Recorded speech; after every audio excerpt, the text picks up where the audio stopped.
Diba? Alam natin sa mga signs na pinakita, malapit na dumating ang Lord. Diba? And pakita mo yung verse, just. It will be good, it will be good for that servant whose master find him doing so. When he returns, I tell you the truth, he will put him in charge of all his possessions. But suppose that his servant is wicked and says to himself, my master is staying away for a long time. Hindi natin pwedeng sabihin na, na saka na ako maglilingkod pag talagang yung naggagirahan na. Diba? Kasi hindi naman natin alam kung kailan darating ang Lord. Sa iba yung pagkakasabi sa akin. Ay, wala.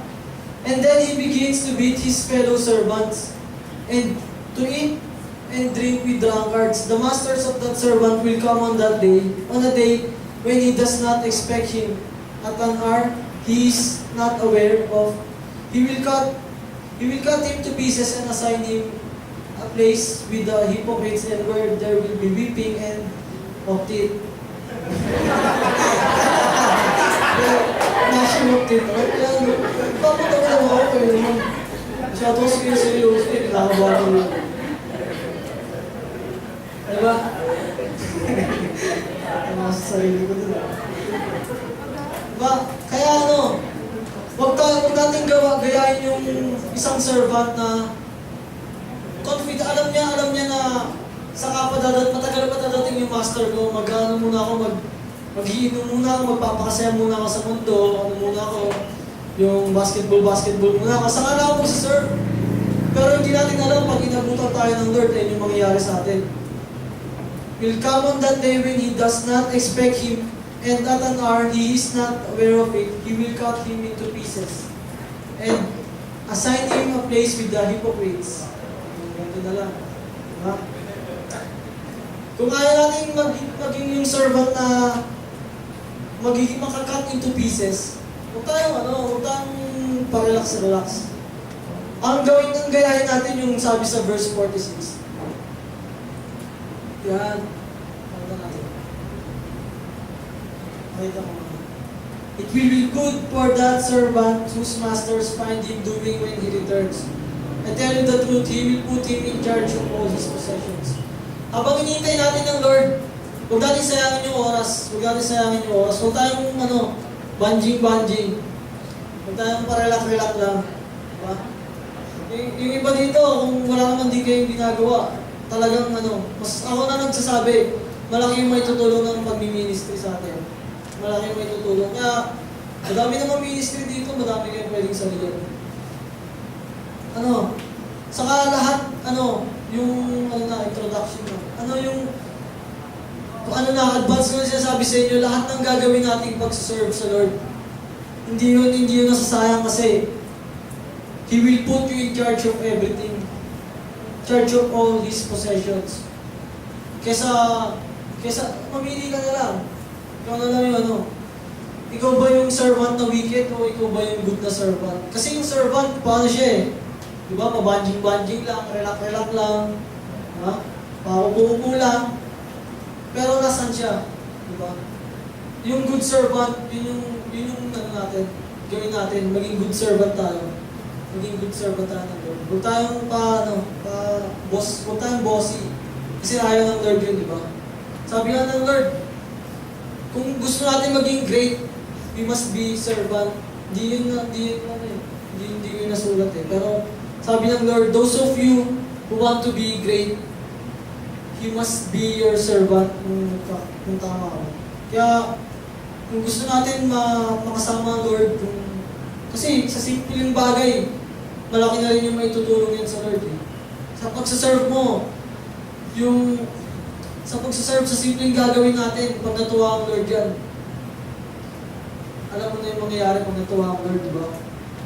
Kaya, yun lang yung gusto kong sabihin. Huwag tayong bossy. Mag-serve tayo. Kilos-kilos din pag may time ha. Walang Kristiyanong tamad. Amen ba? Amen. Amen. Kaya, Pastor Ryan. Dito ka na. Thank you, thank you. Sige, okay, so, ang ating gusto kasing isabihin sa inyo, no? Paano ba tayo magkakaroon ng servant heart? So, tatlong bagay yung diniscuss ni Kuya Marlon. Na tatlong bagay. Balikan natin yung una. Sabi doon, yung boss kasi sinasabi niya, do that, utos na yan ng utos. Di ba? Gawin mo yan, pero ako, higa ako dito. Pero ang isang servant, ito yung gusto namin i-emphasize sa inyo, para magkaroon tayo ng servant. Nag-uutos din siya, pero kasama siya doon. Naiintindihan niyo ako? Kasama siya doon, nagpa-participate siya.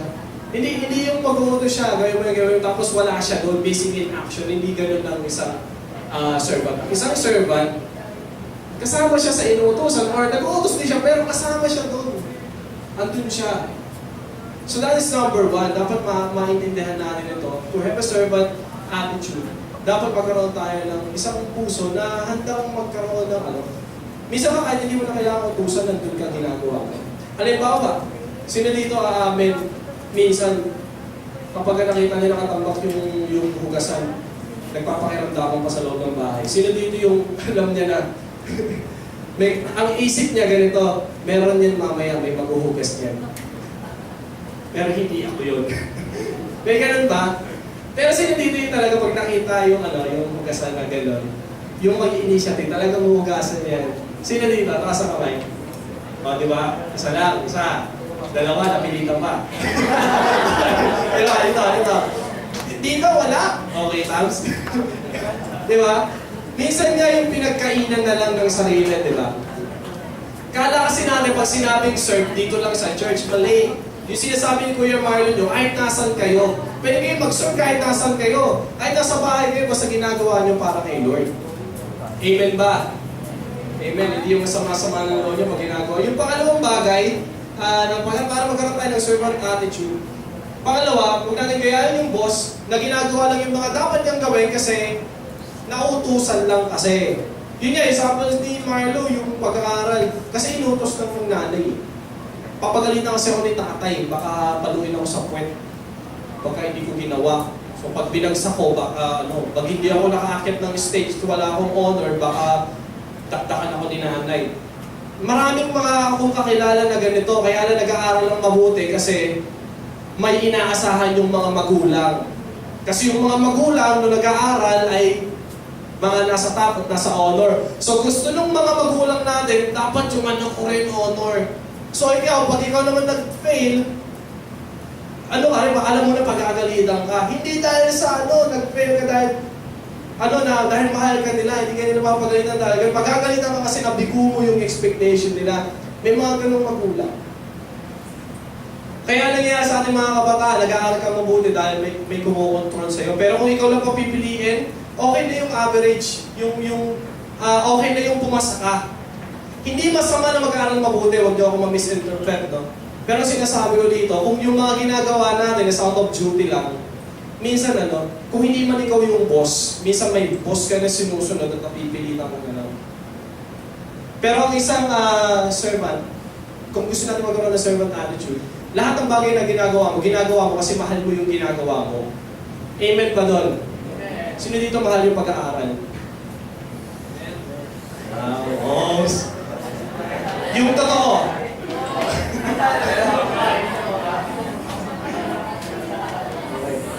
Seryoso, nagtoto.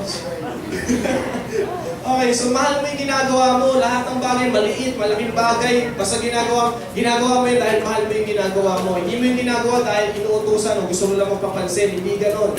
Okay, so gusto natin magkaroon ng servant attitude, ganito ang gawin natin. Mahalin mo yung ginagawa mo, everything.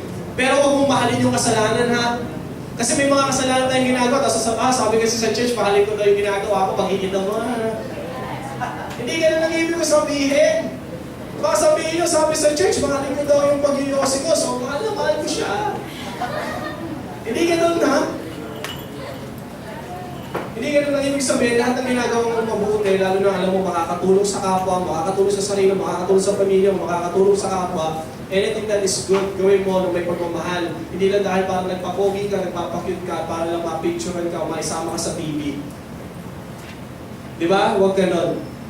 So, and then number 3, number 3, yan, yung mga boss, pag yan may nararating, pag yan may nakukuhang bagay, o may nagagawang bagay, may na-accomplish, ang lagi na sinasabi, glory to me.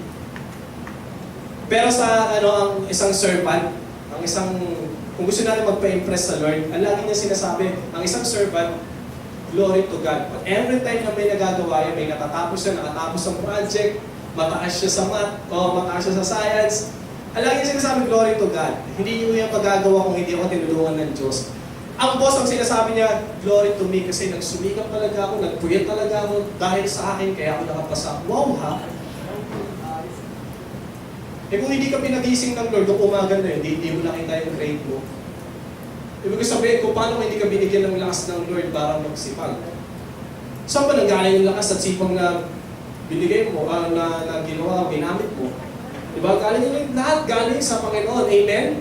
So, dapat glory to God. Amen. Pakisabi sa katabi, dapat glory to God. Hindi glory to me.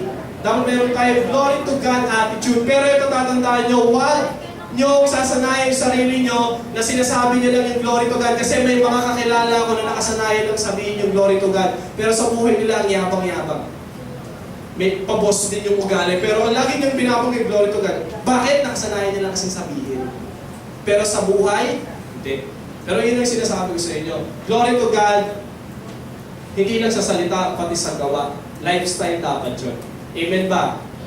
Amen. Lahat ng nagagawa nyo, hindi nyo yan nagawa, hindi nyo yan naabot dahil sa sarili nyo. Naabot nyo yan dahil sa Panginoon. Amen ba? Magaling kayo dahil sa Diyos. Amen. Guwapo kayo dahil kay God. Amen. Maganda kayo dahil kay God. Amen. Hindi kayo gwapo dahil yung lahi nyo, mga gwapo, hindi. May kakilala ako, gagwapo ng lahi, magtaling sa kanya, hindi. So kasi sa basis kung pagbabasayan natin yung mundo. Pero ang ibig sabihin, lahat ng meron na bagay na meron ka, magkakaroon ka pa, hindi yung galing sa'yo, lahat yan binigay ng Diyos. Kaya hindi dapat pinagmamalaki yung mga ganyang bagay. Kung meron man tayo pinagmamalaki, Diyos lang. Amen ba? Glory to God ba? Amen. So yun yung tatlong bagay. Ngayon ganito, saan naiintindihan niyo, no? Amen. Sa ganito, magano kayo form na kayo ng small group nyo. Ayan. Sige, mag-form na kayo ng small group nyo. Meron tayong activity.